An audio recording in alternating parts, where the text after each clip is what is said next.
getting clean and battling that and getting married and getting a really good job in my 20s and making a lot of money, making hundreds of thousands of dollars a year, having the wife, buying the house. I was able to kind of straighten myself out a little bit in my early 20s to get to this place. And I was just bandaging, like You had still had buried stuff that you hadn't dealt with. yeah, exactly. And now my addiction was making money. And, but I had no awareness. I wasn't Right. connected. Hello, my loves. This is Johanna Burkhardt. I am a multidimensional channel, teacher, healer, and author.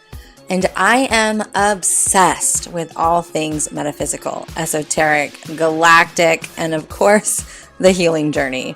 And I'm here to share my stories, my wisdom, and my teachings about being human in the illusion that we call reality. Welcome to Cosmic Blonde. Hello, my loves. Well, I am super stoked today because this guest that we have on today is somebody that I've been following for a little bit of time and who has really captivated me with his story and just his energy. And I cannot wait for you guys to hear about him. His name is Jeff Walsh, and he is from Breaking Chains Breathwork. And Jeff, I am so excited to have you here. Welcome. Yeah. Thank you for having me. Yeah. Super excited for it, humble. It's interesting. I think I told you this when you reached out. I did a bunch of podcasts about 2 years ago. And one of the things that I've put into kind of my journaling is that I want to begin to kind of share the story that I've been through and kind of share my story again on podcasts. And because I've gone through so much since I shared my story before, Yeah, right? yeah, it's been wild. It's been a wild ride for sure. So thank you for having me and reaching out and thinking of me. Yeah, absolutely. I found you on TikTok, as I'm sure a lot of people have, and I think it was 2022. I was in Texas at the time, and you were in San Diego, which is my hometown. And I was like, oh, that's so cool. And I think I caught one of your videos caught my attention was you walking at near Point Loma or those cliffs or something out in that area. I recognized the area. So anyway, I resonated with a lot of what you had to say. And then I was so excited because when I went back to San Diego, I actually got to do breath work in person with you. And you witnessed some of the crazy clearing I went through, like especially that one. I mean, I was shaking for like 15 minutes after the breath work. So the breath work that you facilitate is absolutely transformational. And I would just love for you to kind of share with my audience your story of what happened to you, what you've been through and what led you into your awakening. And we'll just kind of start from there because it's a epic story. I mean, it really is an epic story of transformation. Yeah, yeah, no, and I appreciate that, and I love to facilitate breath work. It's such a beautiful thing to witness people go through these, experiences, and my story obviously, like so many of us, started at childhood, right?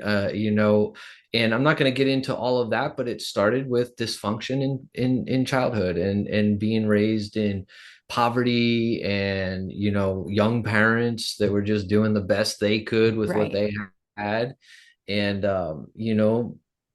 some things happened to me as a child that shouldn't happen to any child, by strange men. And so like just, so many layers, but that's obviously, I think some of the things I'm about to share, a lot of childhood trauma is what created some of the things that I've gone through. And I'm also grateful, that I was able to kind of work through these issues. But, you know, my story, I struggled with different forms of addictive behaviors from an adolescent, from 14 when we started, drinking beer and, smoking pot. And there was just this void that I was always constantly trying to fill. Absolutely. And, I found that kind of temporary filling in these activities as a young child. And, and I was an athlete. And so it was normal, right? That's what all of us were doing at that age at 15.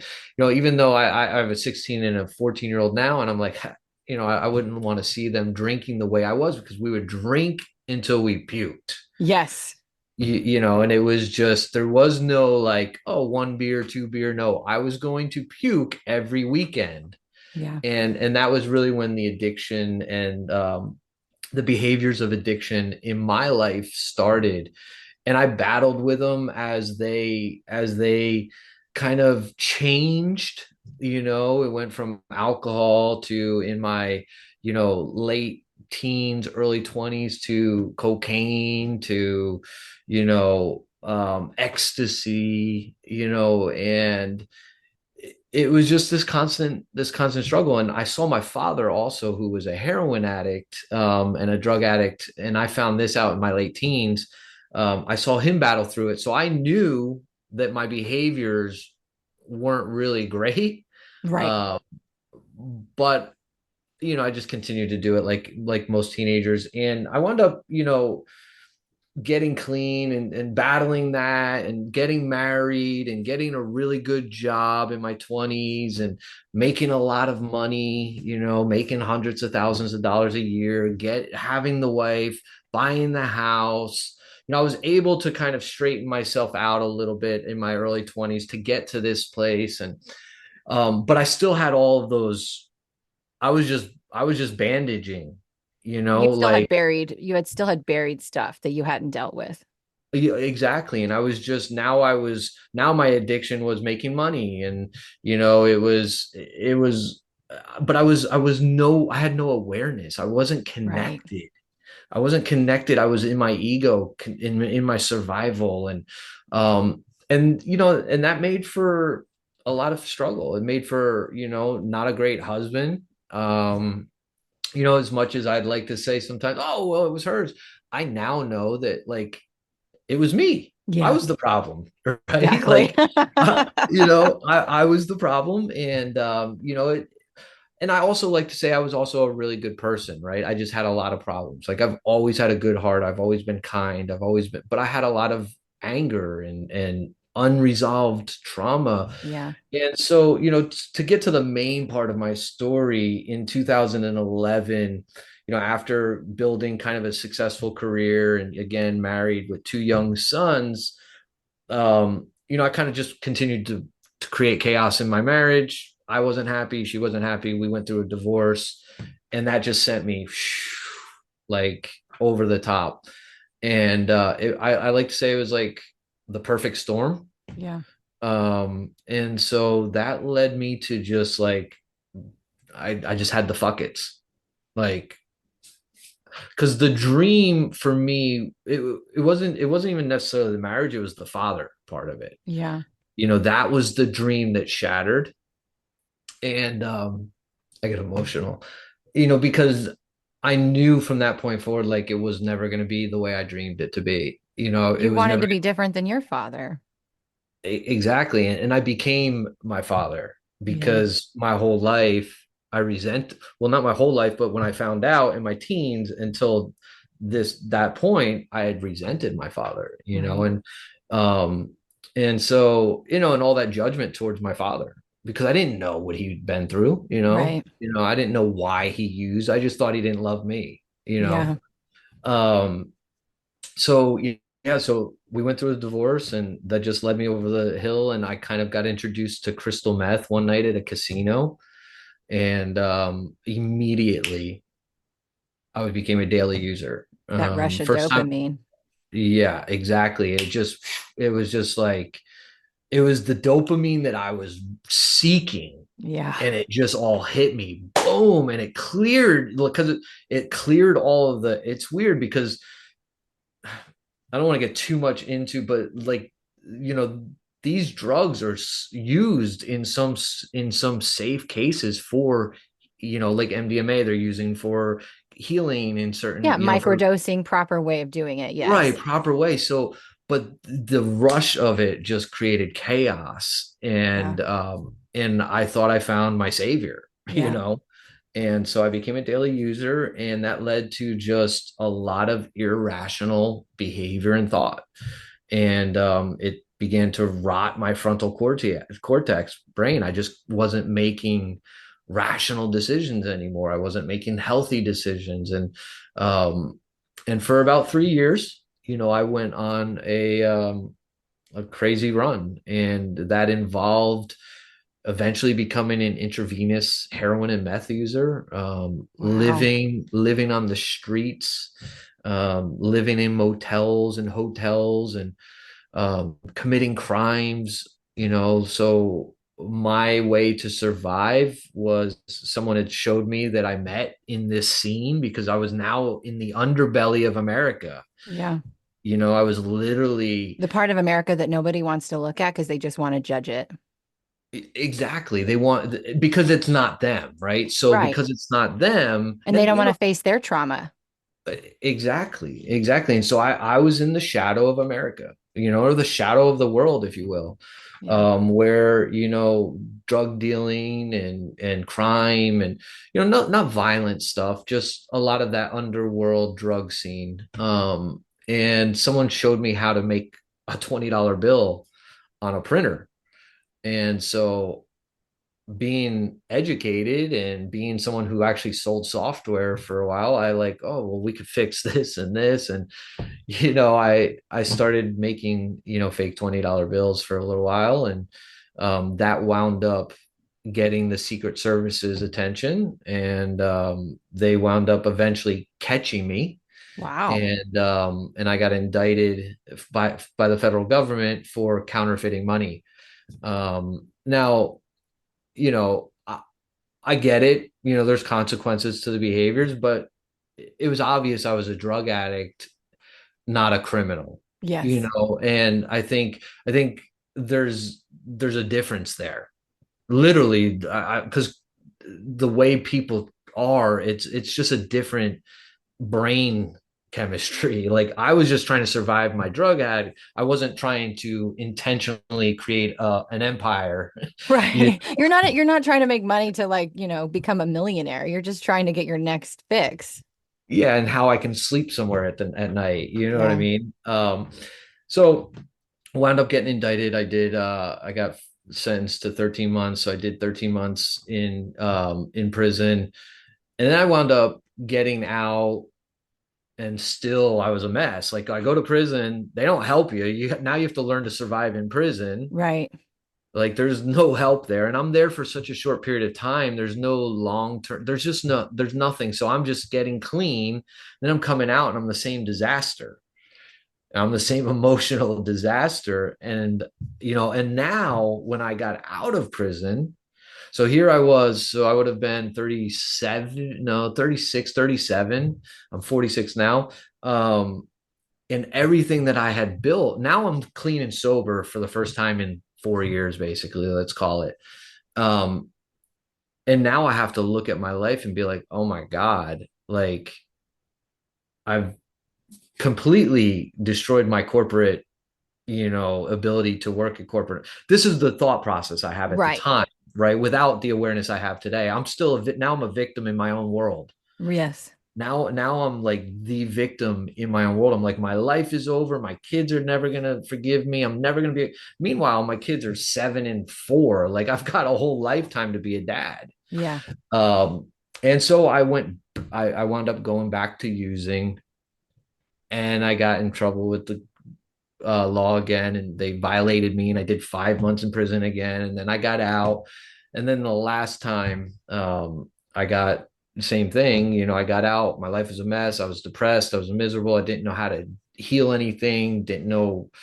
I started using again, they put me back in prison. This time they put me back in prison for 14 months. So I wound up doing more time behind the bars in what they call violation than I did for my original sentence. So instead of sending me rehab, or like anyways, I won't get too much into our system, Yeah. but I wound It's up doing obviously broken. it very much so, very Yeah. much so. Just the way that they, because when someone goes to prison, there's no rehabilitation No. really, especially someone like me who is the majority. 50% of people in our prison systems are nonviolent drug offenders. Yeah. So, this is a big issue. And, that's that's, Like a another whole side other of this. podcast. Yeah, exactly. We could break off into so many different I know. podcasts, the drug world, all of it. But yeah, so finally I got out. Well, I'll go back to, so this last time I got in trouble inside of prison, I for using drugs. So they put me into isolation, which is called a shoe, and I wound up doing 40 days in isolation. Holy shit. So they basically put you in a cement room with a shower in it, and they feed you 3 meals a day through a slot in the door, and you never come out. You just, and so I was in like freezing cold. Well, you could like normally go out for an hour a day, but it was the middle of winter, freezing like there, and there was just no going out. So I sat in that room for 40 days, and I had a come to Jesus moment. I bet. I had a come to Jesus moment because I went into that room suicidal, very suicidal. And I began to write, and I've got journals and journals, and I just began to write and write. And I had a Bible in there, which I have a strong connection to, and um, spirit, God, Christ, whatever we Whatever want to you want to call it, call it. right? Just began to unfold this bathing, like unconditional,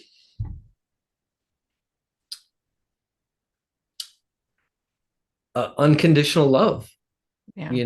and at this point I was still, so I didn't get too much into this, but for 20 years of my life I was raised in like the evangelical community.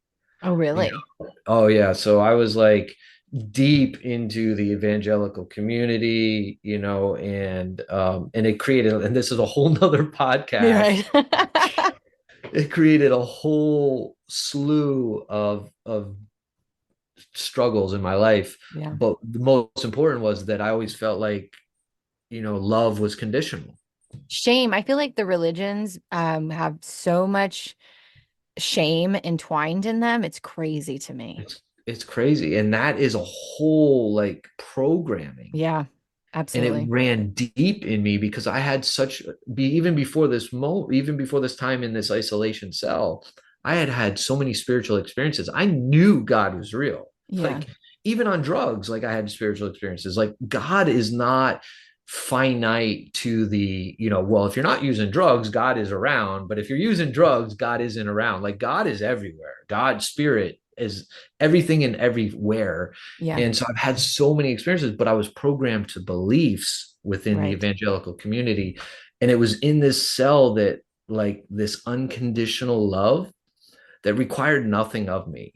It required nothing of me, began to just like teach me. Hmm. And it just, and I just, as I began to continue to write, I just kind of was uncracking, and uncracking. And I think that was my, the moment in my life that will forever be different, that I'll forever be different. And and that was just the beginning. I look back even to that moment to where I am today, and how I see the world today versus that day. Yeah. And it's just incredible how much I've changed, Do you feel like when you were in that isolation that I mean, I feel like as shitty as it is to say that you being put in that isolation was probably one of the best things that ever could have happened to you because it made you, in a sense, face yourself and come into this pure space of surrender where it's like, okay, I'm done fighting, I'm done avoiding, and I'm just going to let go of everything. And that moment that you let go of everything, that's when that unconditional love that was probably always there trying to touch you, you finally were able to let it in. Yeah, yeah, I was able to receive it because I was so Yes. cracked open, right? Right. I was, and I had always been seeking for it. And like you said, but my belief systems in my mind were so rigid Yeah. in my belief structures. But it took this unconditional love in my darkest shadow to show me that it was unconditional, Right. right? So it was in my darkest moment that this love was revealed. And to me, I think that was what really catapulted me into the ability to really begin to change the way I saw love. Right. And and love being synonymous with what we call God or spirit. Right. And it was my abilities. It's interesting too. So, going back to, I don't necessarily believe that was the best, way to handle my healing. And I don't recommend my No. path for anybody. Like Some of us have to learn the hard way. there are other ways to learn Yeah. this. um and we see it now. There are actually, which is popping up with a lot of like people you hear, like I'm drawing a blank, but is silent retreats. Yes.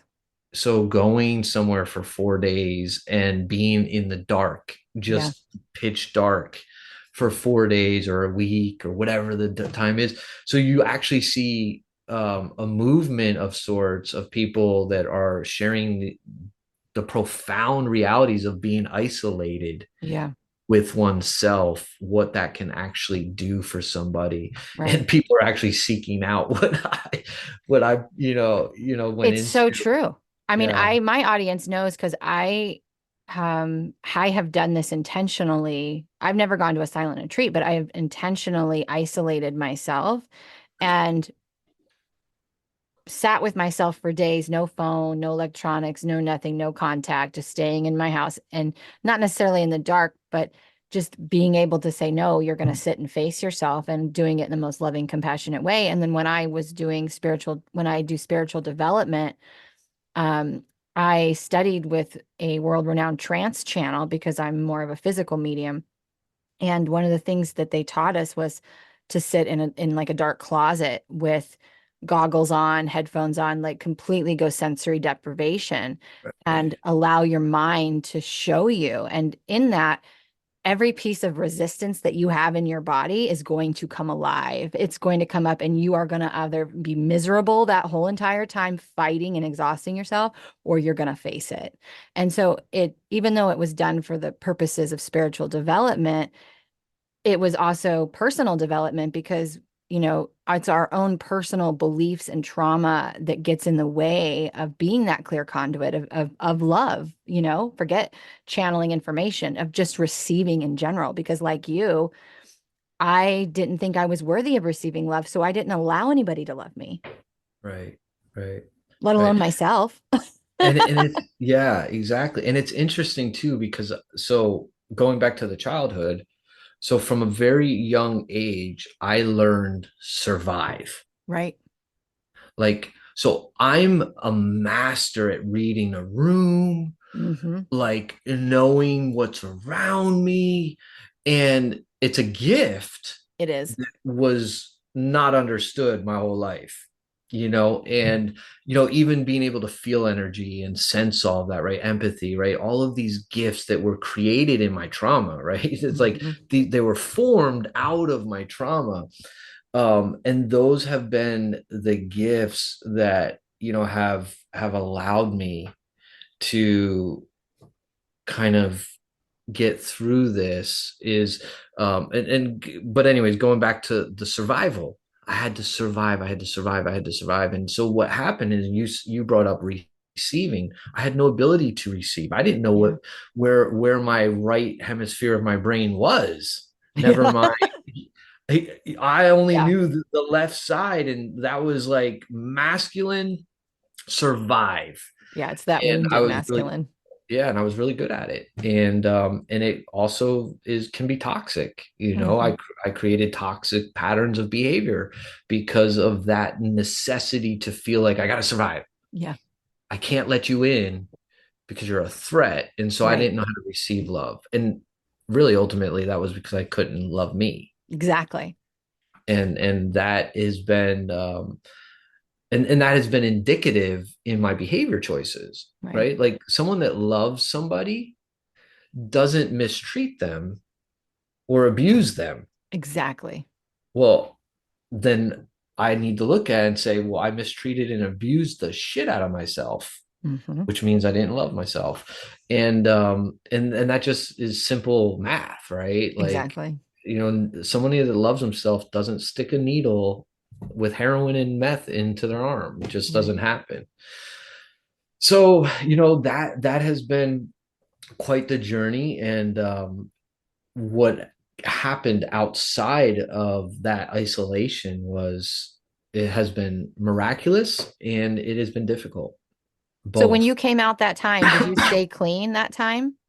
Yeah, clean to me is a interesting word. So sobriety has never been my goal. Yeah. Um, but no, like there were a few times when I got out, but I never picked up a needle again. I mean, that's a So huge accomplishment in itself.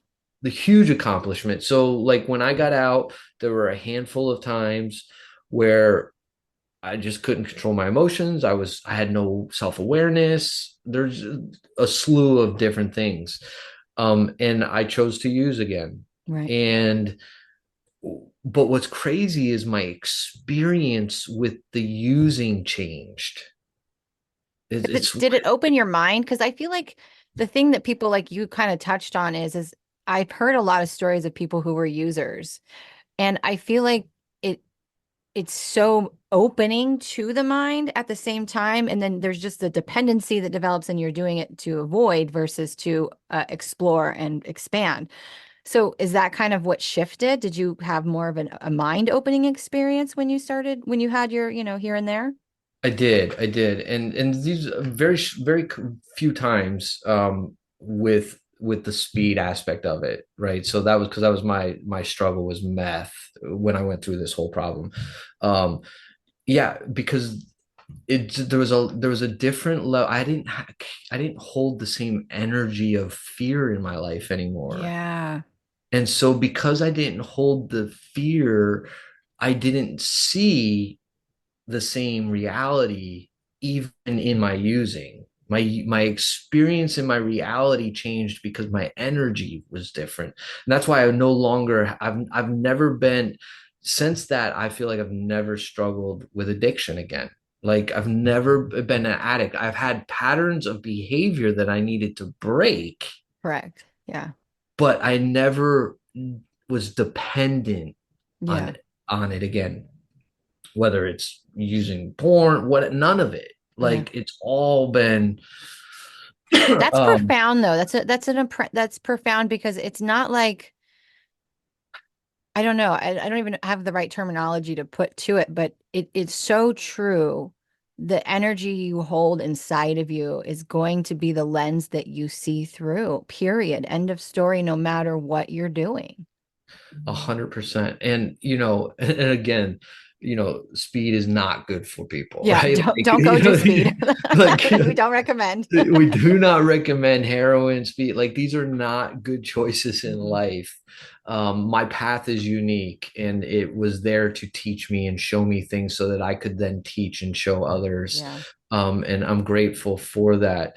But there's a great verse in the Bible, and Yeshua, Jesus, said, "If thine eye be single, then how your body?" I'm paraphrasing. Then the body is full of light.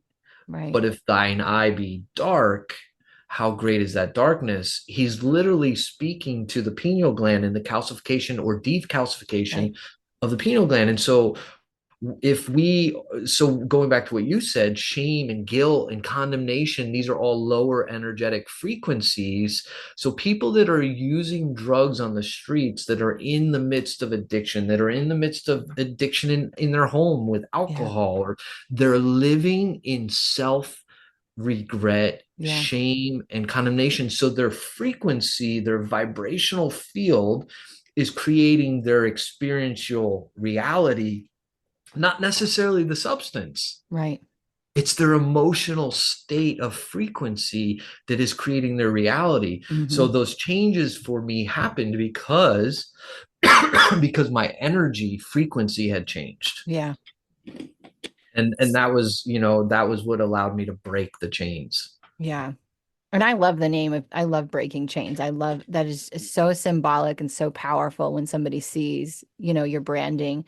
it tells you right away like what you're about. And so I absolutely think that that is just amazing verbiage. But was that the moment that you would consider your awakening was when you were in isolation, or did you have an experience after that? Yeah, no, definitely. That was the foundation. So just to touch on that. So after that 40 days, I was still incarcerated for another 6 months. So they put me in there for 40 days and I was incarcerated for 6 months. And there's some great prayers that are written in the Bible, and they're the prayers of Saint Paul. And I found them while I was in the 40 days of isolation, and they spoke to me. And so what I did was I wrote them and I memorized it and I said it. It was a mantra. Yeah, I said this every single morning when I woke up. I read it and it was my mantra. And the first part of it, and it's fairly long, but the first part of it, it says, it's basically saying, God, would you grant me the spirit of wisdom and revelation in the knowledge of who you are, being like, who is God, and that the eye of my heart would be flooded with light. So this is like that's the beginning, and that I would be rooted and grounded in love, able to yeah, comprehend. Yeah, and it goes on. But this was, grant me the spirit of wisdom and revelation and the knowledge of who you are, that the eye of my heart be flooded with light. And when I got out of prison, after saying that mantra for 6 months every single day, that's powerful. I I wound up having an incredible experience, what many people call a Kundalini Kundi. awakening, Hmm. um, the sacred secretion, so the raising of the Christos or the Christ oil within us. And I was walking one day and I just began to literally shake.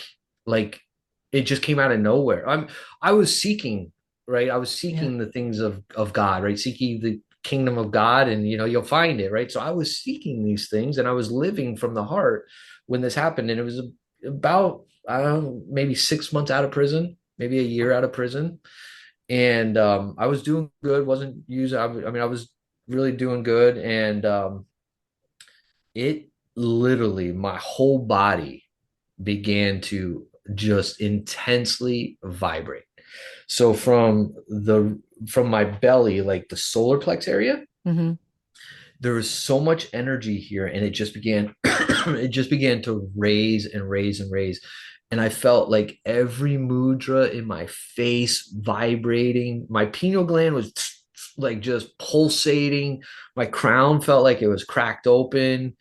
And I had so much energy flowing through me that I literally, if someone was, this happened in up near Mount Shasta, by the way. Ah, So, I have yet to so, go. I'm so jealous. yeah, I was literally like maybe 20 minutes from Mount Shasta.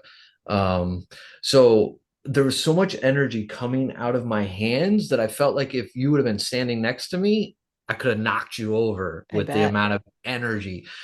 And I just wept and wept and wept and like thoughts, so many like beliefs and thoughts, just it was like an earthquake in my mind. Yeah. It was just like it was literally like my brain was having an orgasm, but I Wow. didn't know what the hell was I happening. was going It to was ask, did you know what was happening and how long did it last? so the first time, so it happened like three major times. Uh, Wow. the first time for like an hour. Okay. The second time, eh, maybe a little bit longer, and the third time it was so intense that I literally crawled up in the bed and begged for it to stop because I didn't know if I was dying. It Dang. was that intense. That's how much trauma I had to heal. But that's, this is there's something here to this because, the guest that I had recorded before you that actually airs next Wednesday, this coming Wednesday, um, she had a Kundalini awakening, and there's similarities in the story of just the like the almost the convulsions of shaking. And Right. so there's something that I feel like I need to say to this, and it's that because I've had many experiences with the convulsions, and that is a physical trauma release. It's the body physically releasing trauma from your body, from your bones. And so Yes. whether you have it through a Kundalini awakening or you're coming out of surgery and your body's like, I got to release the trauma of surgery or whatever, if you start to have convulsions like that, that is your body releasing trauma. So the fact that you had that experience 3 times, like that's a I can't imagine how different you must have felt afterwards or how different your life was afterwards. Was there a profound shift for you after that? Oh, I mean, well, I was confused, scared, right? And going to your point, by the way, so I haven't done yoga in 6 months. I started up Sunday again. I just did a hot yoga this morning, actually, I've been wanting to do and that. and my legs, anyone that's done yoga knows this. It's what you just said is exactly the Yep. truth. You start shaking Hmm. because you're releasing It's my tension, favorite feeling. trauma. Yes, that is literally what the Kundalini experience is Hmm. like, except you get this energy from the in the spine Yeah. surging through your torso It and can your almost feel orgasmic at times too. yes, Yeah. yes, very much so. So whether mine was spontaneous, self-created, we'll never know, but it did bring a lot of struggle for me for some time. So this happened in 2017. At that time, I was still like the Bible is literal, like it crumbled. Really? In Oh, 2017, you were still into the oh, dictated by those religious programmings? I was actually attending when this happened. I was living and attending the largest charismatic evangelical community in the country, Bethel. Have you ever heard of Bethel? Wow. No. Yeah, so I was actually living there and attending that community, and I had just got ordained to be a pastor. So I still had those Yeah. roots even after coming out of prison from my 20s, because this all happened in my 20s, and Yeah. that's That's going back. so crazy. But yeah, so I all of that all of my worldviews like just crumbled. Yeah, I And bet. so one of the big ones, like, the fear of this devil, like just or eternal hell. That was the biggest one that like it I no longer believed that eternal hell was real. Like it was foolishness to me that some Exactly. sort of God would create this eternal torment, and so all my worldviews, all my beliefs got shattered and broken, and it was basically like learning to be human again. Yeah, you you don't know. I always tell people with an awakening, that's what it is. Like you wake up one day, and sometimes it doesn't happen in one day. Sometimes it happens over time, but it's like you're like everything, the way that I experienced it was everything that I believed in, I no longer believed in, but I didn't know what I believed. And that is a place where you feel so lost. Yes, yes. And that's what it was. I was lost. I didn't, and so I started when when this first happened, I asked somebody, and they're like, dude, what I don't have. And in 2017, when I started Googling vibrations, it was not the The YouTube, mainstream like it is it was now. not mainstream Mm-mm. like it is now. Like this is gonna sound a little weird, far-fetched. I feel like I was a part of that waking the world up, It's me too. I feel the right? same way. Like I feel like some of us were a part of like literally changing, and not in a grandiose way. There's so many of us, but we literally brought this energy to the mainstream, and it's Yes. continuing to come because now I can go on YouTube and Google Kundalini awakening and get thousands. When Right. I was doing that in 2017, there was nobody except for John Saint Julian John, I think is his name, Yeah. and he was speaking about raising the Christ oil, and he helped me, but there was no one talking, so I didn't know Mm-mm. what it was.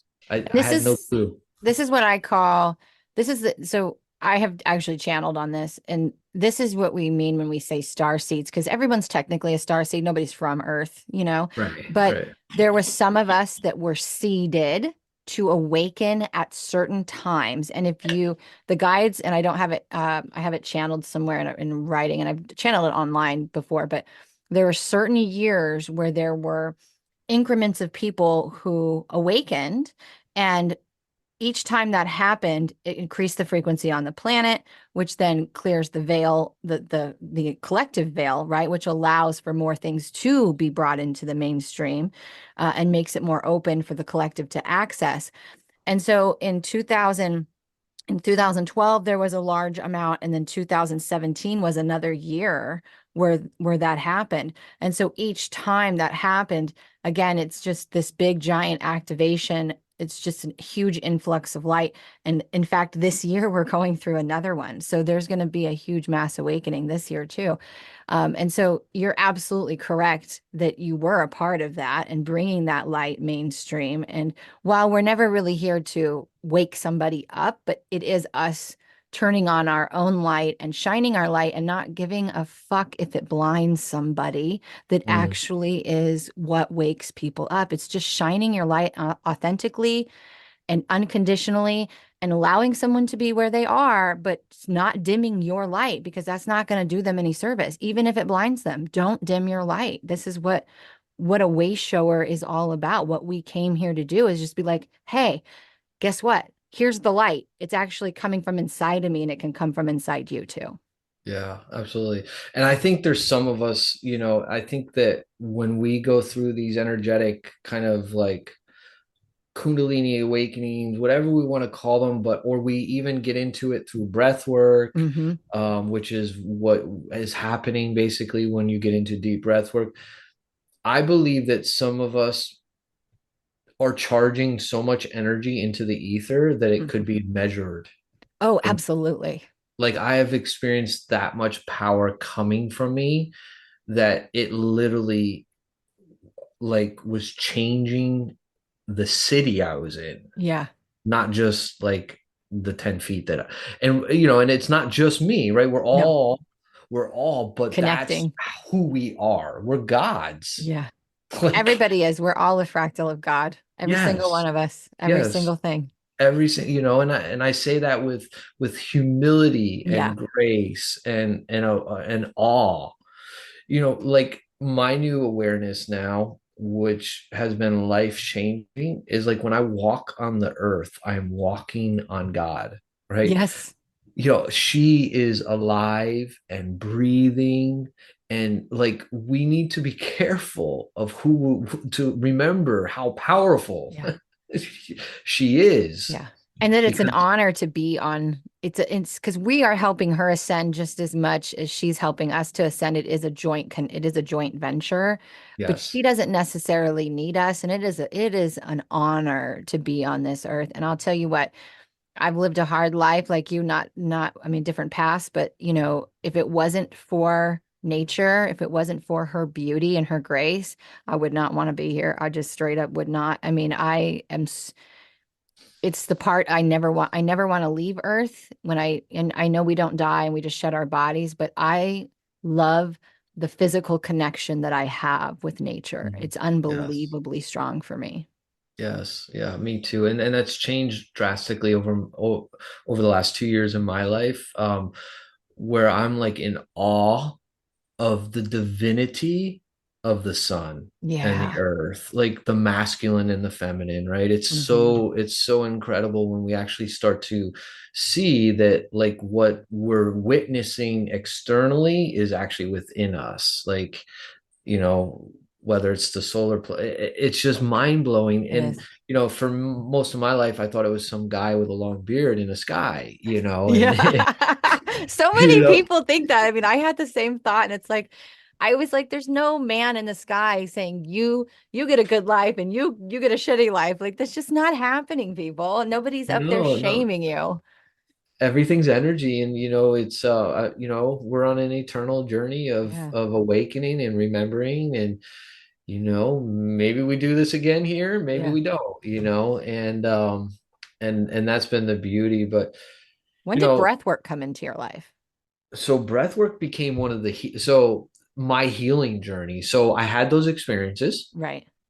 and that, and my life's still a mess at this point. My It's life's subjective. I think our lives yeah. are always a mess at some Yeah, I level. was just gonna say, I guess it's still a mess, but but emotionally and mentally and physically, I'm still a mess at this point. And A and beautiful so mess, though. a beautiful mess, but it set me up on a course of, okay, now I'm here. I just had these incredible experiences. What do I do with it? And that sent me on the course of self-discovery, healing modalities. In 2007, when I was married, I was taking 40 milligrams of Prozac a day, 300 milligrams of Wellbutrin a day, Xanax. Like, I was Jesus, drugged up from 2007 until I started using meth. Literally, I cold turkeyed everything after 5 years. that's a That's part of my destruction, yeah. was that I literally was take because I was diagnosed ADHD, major depressive disorder, social anxiety. So in 2007, I started all those because I didn't know anything at this point, right? This is pre me even doing meth. This is me just married for 2 years. My first son was born, and I was prescribed all these medications. And when I went through the divorce, I cold turkeyed it and switched to meth. you know, One pharmaceutical to another. I don't know how come something happened with my brain and I went a little haywire, but that might have a little cocktail, Yeah, information for you. But it sent me on a healing path to discover for me that I wanted to holistically heal. yeah, And that sent me, the first thing that it sent me to was mushrooms. yeah, So that was the first part of my journey of healing. And that was really hard for me because I was an addict yeah. and How do this you was a navigate that? drug, and society says this is a drug. And so I began to research and research and research the evidence. And all I had to remember was when I was 20 years old and I ate a bunch of mushrooms with my friends, that experience, right? Or I ate acid back then. Yeah, when you were So doing it to party, not to open your mind. correct. So in 2017, went in my room, blindfold, ate some mushrooms, and went on a journey. Yeah. And You did it by and yourself? I did, and that's really the only way I like to do Yeah. it. If I'm, because, and it's only because, I feel safe with my own energy. Um, but ceremonially, I utilized mushrooms to heal, and it began to help me slowly but surely change my patterns, which during my utilization of the mushrooms in this period, it taught me breath work. Literally, while I was laying there, it you could feel how important your breath was to your body because everything is amplified with the mushroom. So you're literally feeling, and you could feel the stress and the release and the stress and the release. And so literally the mushroom began to teach me breath work. Wow, I didn't know that. Yeah. And so that was the journey. And then I began to utilize breath work. Almost I've started incorporating it in my life without the mushroom, like a daily practice. And it was inconsistent, and I started meditating very inconsistently. This is all 2017, 2018. I started meditating. I started, changing my diet, drinking healthier water. But it was very inconsistent, Yeah. very like just throwing shit at the wall. Like, hopefully this sticks. And it didn't, because my patterns of behavior, my ability to create consistent change in my life was not really, it was hard to create. I didn't have the ability to do it. Yeah. So it was a struggle. So from like 2018 to 2020, 20, yeah, I really struggled with change and like that inconsistency. And then I had, so, but that's where I really learned breath work. And then in 2020, is 2021 is when I really started to build a consistent routine with breath work specifically. Um, and I wasn't utilizing the mushrooms anymore, other than maybe a microdose, here and there. And yeah, and it just basically I'm self-taught with the breath work. I learned to basically reenact what I experienced in my Kundalini awakening through the breath. Oh, I So I believe that can, 100% after the last major experience I had with you can vouch for that. and that's it, right? And so we can facilitate that change with intention through the breath. And I believe that's the magic to my who I am. Like, and everyone, there is a magic to my breath work, and it's simply because of what I've lived through, right? Yeah. So that is where my ability to hold a container. Now, there's some things that I'm still learning in that, and Yeah.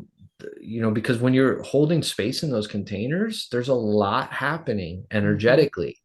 And if I'm not living in full integrity Yep. or full authenticity or full, You're gonna know it because you're gonna because feel it's it in going your to body. impact me. Hmm. And that's what happened, because I wasn't, consistency has been my struggle. Yeah. Consistency. And I would say right now in my life, I'm the most consistent that I've ever been. And I think the one thing that has helped change that, and every man needs over 30 needs to pay attention to this, is semen retention. Okay. I really believe so. Like, I think that creative force of energy, which it literally is creative energy, life force energy, Yeah. um, has helped me as I hold that chi in and don't, I've also been celibate for 3 years. So, because I wanted to heal, I wasn't ready for a Right. relationship.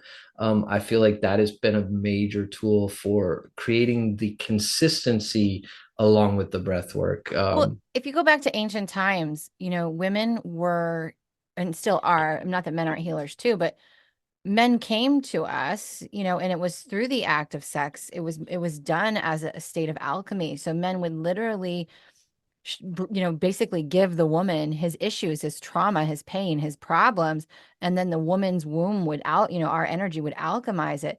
And so in retaining it, and I mean, I'm not a man, so I don't know for sure, but it would feel like to me that it's you choosing to heal yourself. It's you choosing to use that energy and turn it into something else. To 100%. literally And that's, take it and create from it. I'm using the most powerful energy on the planet, which is sexual energy, Yeah, because it's the only energy that creates life. exactly. And I'm utilizing it to create what I need internally. Hmm. And instead of wasting it, and now my body, because my natural man, like the innate kind of human body, my body wants to procreate. That's what it thinks its job is. Yeah, of course. And so now with saving that, I'm not telling my body that I've accomplished something. So my body is holding that energy to create, It's like we right? got to create this, we got to create that. We got to gather, we got to hunt. Yep. Yeah. So I've been practicing this for about a year. Obviously, and like, I think this is really important for men. Like uh, porn is just It's low destroying vibrational, very low vibrational. destroying our, and no judgment. We've all Yeah. we've all done it, right? But yeah, so I started this practice about 6 months to a year ago, and honestly, it was hard to go a week to start. Yeah. It just was. It was, and I think that this was part of going back to what I was saying to you of like, if I want to hold space in containers, like how much integrity am I living in? And I would like to think I have been living in, but how much more is there? Yeah. And so, that is, so now, like, I'm basically the longest I've ever gone right now. I'm at like 55 days right now, and my life is drastically changing. I'm the most consistent. Like, I'm the way I'm eating, my exercise, my morning routines, everything is clicking. And I can't deny the fact that, you know, that's a part of it. So Yeah. there's correlation, because my biggest struggle through this all has been consistency. And consistency is key. I mean, Yeah. literally, because if you're going to reprogram your life and uninstall those old programs, you have to consistently do something different. That's the key. Like, and so I'm a big proponent of consistency, but you have to find the thing that's going to help you be consistent. So obviously this has worked for you, but I can't, and this might be a hard question that you don't know the answer to, but you can't live that. I mean, I guess you could, nuns do it, but how No, I'm you're not. not going to be I don't able live to that do this forever. Do you way. No, think no, no, that, no, no, no, you no. know, are you using this as a catalyst to being consistent possibly and hoping that that sticks?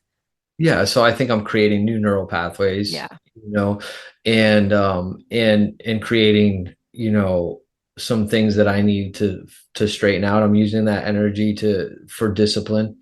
And yeah, definitely not. And also, I think with whoever that partner that I draw in, we together will discover, like, so you can actually have experience, a man can have an experience without actually ejaculating. So Mm, there's exploration there, like, right. because I do think that men over the age of 30 should be holding that seed based on the research that I've done and the experiences that I've had consistently. So, but Yeah. it's like 2 weeks, or Yes. 30, it's not long term. Yeah. But that's for the exploration of whatever that partnership looks like that I eventually have. Right. But it's so profound, because I mean, you think of it, it really rationally, if you just think about it, like, it is the life force energy that, like, creates life, right? And so if I'm depleting that from my body, now my body has to rebuild it. It's called a refracting time. So for 7 days, the body goes through this refract. So now my body thinks I have accomplished everything I'm supposed to do because I've procreated. Yeah. You know what I mean? I've procreated, so I'm good. And now my body goes into literally Yeah. a like, this is science. This is like, it's incredible. It goes into, women are completely different, by the way.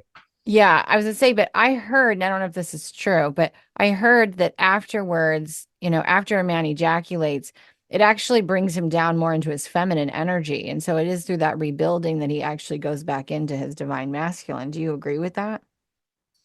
Yeah, I mean, It like changes his energy form, so he's not, and it would make sense if you have to rebuild that. It would make sense. But I heard that and I was like, that kind of makes sense because they were saying, like, I don't remember where I heard this. So take it with a grain of salt.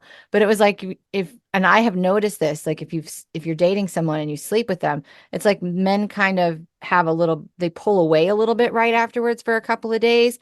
And I always wondered why they did that. And it made sense. It's like, well, if your body has to go through this thing of rebuilding, they kind of need that space to do so. well, and they conquer, right? Yeah, So that's true too. yeah, They're like, yes, we're done. We don't have to chase you anymore. yeah. So, but it's interesting because this is an amazing conversation, the divine masculine and divine feminine conversation. Like, as someone who feels like I embody the divine masculine, or I feel like that's a part of my life. I feel like I'm I'm supposed to attract a divine feminine. I'm not supposed to be in my divine feminine a lot. Like, Right. I'm the divine masculine. And so by holding that and not wasting that seed, I'm living in the embodiment, because I don't have my partner to balance that with me right now. Like, I understand, as a man, we all have feminine energy. I understand all Yeah. of that, but I am not divine feminine. I am divine masculine. Hmm. And so I think that there's a little bit of a mix, and we could get off on tangents here, but I think there's a little bit of distortion within the world that we live in of masculine and feminine energies. And I think that Absolutely. it's a frequency issue that's being projected intentionally to demasculinize men. And I think one of those ways is by men wasting their seed and Yeah. they become weak. And women being forced or, put in a position where they choose to step into their masculine. Like that's what happened to me through my survival is I lived in a wounded masculine energy. And so I had to learn and what I was here to heal as part of my life purpose is my divine feminine is to learn to lean back, to not have to do everything, to not do everything for men, to not, to just receive. And that Right. starts with receiving from yourself. You can't start it any other way. And so I'm in my era and I've been single for 3 years to intentionally because it's like, no, I'm not going to just for anybody anymore. I'm not going to just jump around. Like I'm very intentional and I want to be in my feminine and I want to be led by a divine masculine. And I think that we all have our moments where we step into, you know, masculine roles and things like that, or feminine roles for you guys. But for the majority of the relationship, that's how I want it. It's what I actually crave. And Right. it's rare today. It really is rare and it's very sad, but Yeah. I'll wait. And the older we get, it's like we come with baggage, as they say, right? Mhm. And so unfortunately, I think we see this struggle, is like women feel like they have to protect themselves because Mhm. men have been Horrible. jerks. And we haven't done a good job at making women feel safe. Yeah. And there's a whole slew of different reasons why. But I do feel like there's a lot of us that are awakening and that are rising up and aren't slaves to our lower nature anymore, Yeah. which I think has been one of the biggest problems within our society is that men have been slaves to their libido, and slaves to their lower nature. And I only speak on this because I was that, right? So Yeah. there's no judgment coming from Yeah. me. It's just the reality. Like, Yeah. like men are, they're slaves to porn, they're slaves to, and To that it's, instant gratification. yeah, and if it's not that, it's like speed, or what I mean? Yeah. It's like, or it's sugar. I haven't had any sugar in like 4 days, and I went through. It's difficult. It's difficult. I did that in 2017. I'll tell you what, that's one thing right there. Taking sugar and processed foods and seed oils out of your life will change your life drastically too. drastically, drastically. Yeah, it's been an incredible journey, and 2023 was really difficult. But it's all setting us up, right? We're Hmm. continuing to, you know, be set up for thriving, and it's an incredible journey. So what's next for you? What do you see? What do you see coming for yourself in the way that because I know, I don't know, I don't know you, but I know you and I feel like there I don't know, I just feel like there's something big coming for you and I feel like something big's coming for you. So like what do you see for yourself? Yeah, I mean, I feel like, facilitating breathwork globally, in a massive way, Yeah. is something that I'm preparing my body and my mind for. And then speaking and teaching, I think, I was going to ask you, have you thought of speaking in prisons or rehabs or to, homeless shelters or anything like where the people that need to hear this message the most would hear it? I would love to. And, I think so. I'm still young. I'm 46. I'll be 47 in April, but um, I feel like amassing I would love to. But right now I'm focused on creating some stability Yeah. financially, in order to have the influence that I want to have. Yeah. Right? Like I would love to spend hours talking about how we should be changing the way they give medicine in prisons, and like, I would love to be sharing and speaking about, the truth behind street drugs, and that it's not necessarily even the substance other than like fentanyl, it's the Root shame and the cause. guilt. Yeah. It's the shame and the guilt that people are walking in, that are creating this perpetual cycle of addiction. And the more we tell a story about who a drug user is, the Yeah. more we perpetuate this cycle of shame and guilt. And that is what keeps people slaves to addiction, not the substance. Yeah. And if we can, change that narrative, if we can change the narrative that like it's you're using, as Gabor Mate would say, you're using to escape the suffering that was perpetuated on you as a child. Yeah. Like, the statistics are there. Like, those that are in severe addiction suffered some form of childhood trauma, Yeah. abuse, Absolutely. neglect. A lot of it is sexual as well. So yeah, I mean, those are definitely platforms that I will see myself on. I'm calling in some podcasts to get some name recognition as well.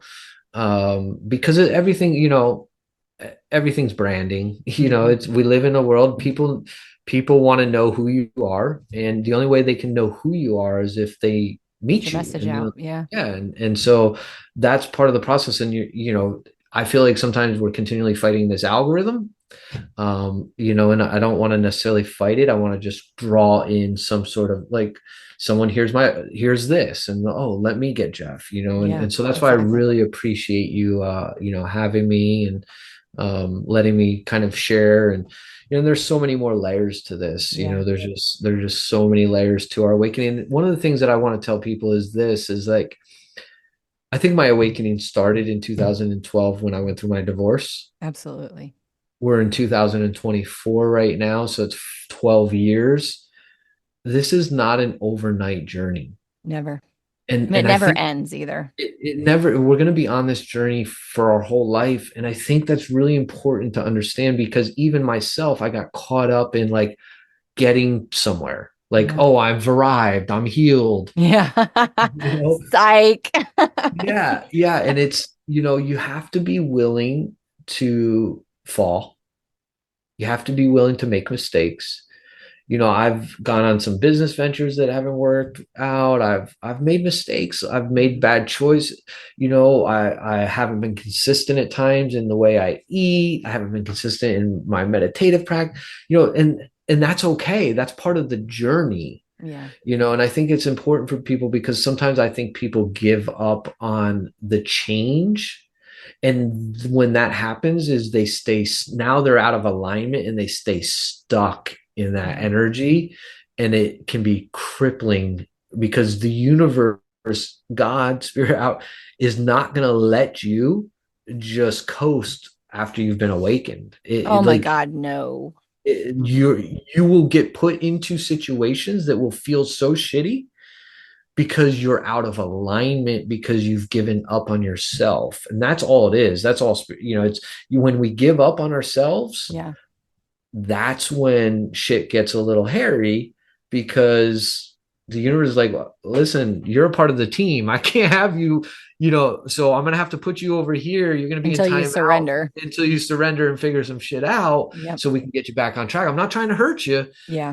It but feels that way listen. though. It really does. And I can't like it literally feels like you're being punished, but it's you punishing yourself. It's really what it is. 100%. And I think that's important for the people that are new to this, and is to understand is that, like, A, you're not alone. Yeah. And B, like, just try to Don't continue. give up on yourself. Yes. And trust the process. Yeah. It's a process. Yeah. Change doesn't, what do they say? My dad used to say this, is Rome wasn't built in 3 days. Yeah. It's like you're And you healing. didn't learn your shitty programs overnight. You learned them for the first 24, 21 years of your life. So do you think that you're going to spend a year or a week, doing a practice and you're going to be healed is just asinine. 100%. And the caveat to that, if you aren't if your brain is over 24, it's hard, and Yeah. so it's even that much harder. So if you're not using any neuroplasticity kind of tools, it's going to be that much more difficult Yeah. to unwind and change those patterns. Yeah. And that's a question I was going to ask you, but you already answered. I was going to say, what's the one thing you would tell somebody, but it sounds like it would be not to give up on yourself. Yeah, definitely. That's the one thing, because there is so much power in each one of us. Yeah. There is so much because again, like we said, we are fractals Hmm. of God. And get religion can get caught up in at the end of the day, I am a part of my father and Yeah, mother, right? absolutely. And that makes me a Walsh. That's what makes me a Walsh is because I was born through them. It's no different. Some were fractals of the same. So I am God because I'm a part of that. Yeah. And we hold that same And that has power. nothing to do with religion either. It really Right. doesn't. Religion to me is a means of control. It's actually how religion was created anyway. And so I don't have no judgment on anybody who practices religion, but we can speak of God and I love to say Yeshua. I feel like that's the highest frequency of Jesus. But Yes. it's like we can speak of these people and it not be in a religious A hun- context. You know what I'm saying? I think So that's where can important. people find you if they are interested and, continuing to follow you? And are you still offering, because I know your life's in flux right now, just as mine is. And so are you still offering breath work as, to work with people? Yeah. So anyone can find me at Breaking Chains Breathwork on all platforms. So TikTok, Instagram, and Facebook. Um, and I'm not currently doing any live um, In-person events? in-person events. I'm God, but really if you ever get a chance to do it live in person with him, don't miss the opportunity. It's so good. I appreciate that. And that is the plan to do that, to travel and do breath work. It might be a year or two away. I've got two kids in high school, that I really want to focus on over the next 2 years.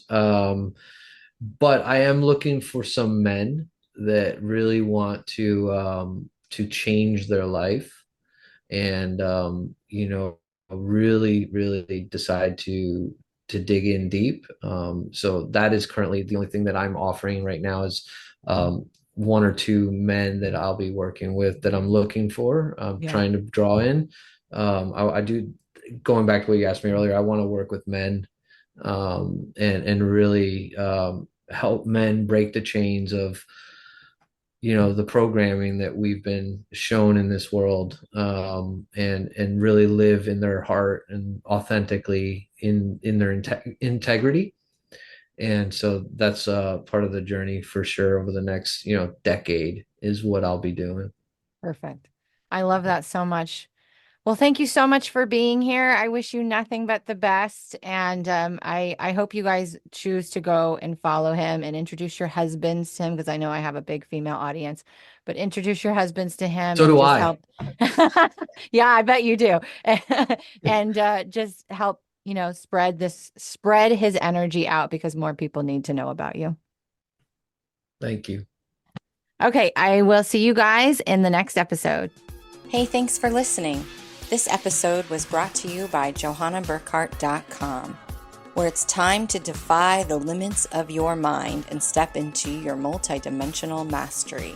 Don't forget to subscribe so that you never miss an episode. See you next time.